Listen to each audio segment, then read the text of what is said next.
बिहार की सियासत में उस वक्त हलचल मच गई जब राष्ट्रीय जनता दल यानी आरजेडी के विधायक राहुल शर्मा ने विधानसभा के अंदर एक ऐसा सवाल उठा दिया जिसने सत्ता पक्ष को हिलाकर रख दिया। जहानाबाद से राजद के विधायक हैं राहुल शर्मा, जो भूमिहार समाज से आते हैं। उन्होंने सदन में दावा किया कि बिहार में तैनात एक वरिष्ठ आईएएस अधिकारी ने अपने परिवार के साथ चार्टर्ड प्लेन से सफर किया। उनका आरोप है कि यह सफर आम नहीं था बल्कि कई सवालों को खड़े करने वाला था। विधायक राहुल शर्मा ने कहा कि 5 जून 2025 को दिल्ली से पटना एक चार्टर्ड विमान आया। यह विमान आम टर्मिनल पर नहीं उतरा बल्कि सीधे फ्लाइंग इंस्टीट्यूट वाले हिस्से में गया। जब विमान का दरवाजा खुला तो उसमें से एक वरिष्ठ आईएएस अधिकारी अपने परिवार के साथ बाहर निकले। इस दृश्य को देखकर एयरपोर्ट के कर्मचारी भी हैरान रह गए। राजद विधायक का दावा है कि यह विमान डसॉल्ट फाल्कन 2000 श्रेणी का था। इस तरह के मिड साइज लग्जरी जेट का इस्तेमाल आमतौर पर बड़े कारोबारी, बड़े उद्योगपति या देश के वीवीआईपी ही करते हैं। ऐसे में सवाल उठता है कि बिहार के एक सरकारी अफसर ने इस विमान का इस्तेमाल किस आधार पर किया।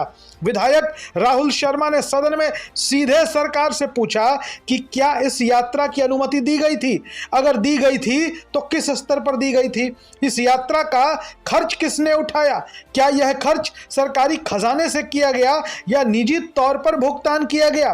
राहुल शर्मा ने यह भी कहा कि विमान में कुल 4 लोग मौजूद थे जिनमें आईएएस अधिकारी और उनका परिवार भी शामिल था।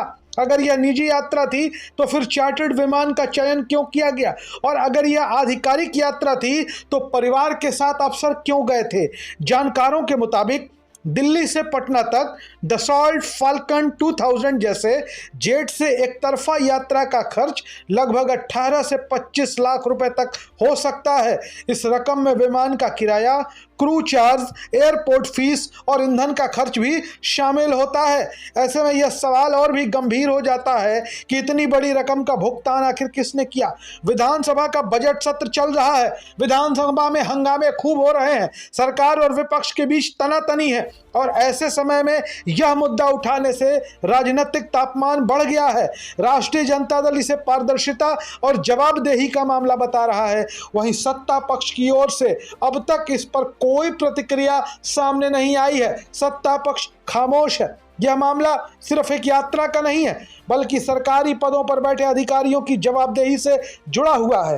अगर कोई सीनियर अफसर निजी खर्च पर चार्टर्ड प्लेन का इस्तेमाल करता है तो उसे इसकी जानकारी सार्वजनिक करने में दिक्कत क्यों होनी चाहिए, और अगर सरकारी संसाधनों का उपयोग हुआ है तो नियम क्या कहते हैं। राजनीति के जानकारों का मानना है कि आने वाले दिनों में यह मुद्दा और तूल पकड़ सकता है। यदि सरकार की ओर से स्पष्ट जवाब नहीं आता तो राजद इसे बड़ा राजनीतिक हथियार बना सकता है। फिलहाल सबसे बड़ा सवाल यही है कि वो वरिष्ठ आईएएस अधिकारी कौन है जिसने परिवार के साथ चार्टर्ड प्लेन में सफर किया। क्या बिहार सरकार इस पर आधिकारिक बयान देगी? क्या इस पूरे मामले की जांच होगी? बिहार की राजनीति में राजद के भूमिहार विधायक राहुल शर्मा का यह खुलासा अब एक नई बहस को जन्म दे चुका है। पारदर्शिता बनाम विशेषाधिकार, यही इस पूरे विवाद का केंद्र बनता दिख रहा है। अब निगाहें सरकार पर टिकी है कि सरकार का जवाब क्या आता है। साथ ही साथ लोग यह भी जानना चाहते हैं कि कौन था वो आईएएस अफसर। इसके लिए हमें राहुल शर्मा जो राजद के विधायक हैं उनके आगे के बयानों का इंतजार करना चाहिए।